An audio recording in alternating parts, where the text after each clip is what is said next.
খসড়া তালিকায় নিজের নাম থাকবে কিনা তা নিয়ে আশঙ্কায় রয়েছেন অনেকেই।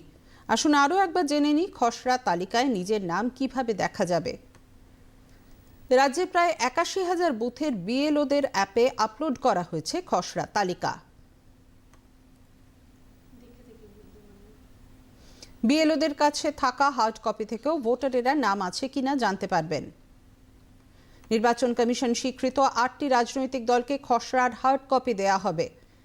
জেলা স্তরে দেয়া হবে হার্ড কপি, রাজ্য স্তরে রাজনৈতিক দলগুলি পাবে খসড়া ভোটার তালিকার সফট কপি।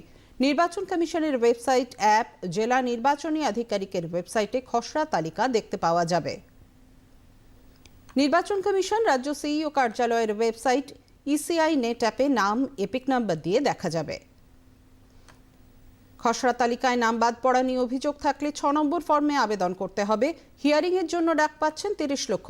এর সঙ্গে লজিক্যাল ডিসক্রিপেন্সির তালিকায় থাকা ১,৬৭,৪৫,৯১১ জনের মধ্যেও অনেকেই হিয়ারিংয়ের জন্য নোটিশ পাবেন। সিইও কার্যালয় সূত্রের খবর, ১ সপ্তাহ পর থেকে নোটিশ পাঠানো শুরু হবে। জেলা শাসক, মহকুমা শাসক, বিডিও কার্যালয়ে হবে শুনানি। সিইও মনোজ কুমার আগরওয়ালের অনুমতিক্রমে শুনানি স্থান চূড়ান্ত করবেন জেলা নির্বাচনী আধিকারিকেরা। বিধানসভা ভিত্তিক ১জন ইআরও, ১০ জন এইআরও শুনানি প্রক্রিয়া পরিচালনা করবেন। প্রতি বিধানসভায় প্রতিদিন ১১০০ জনের শুনানি বাধ্যতামূলক।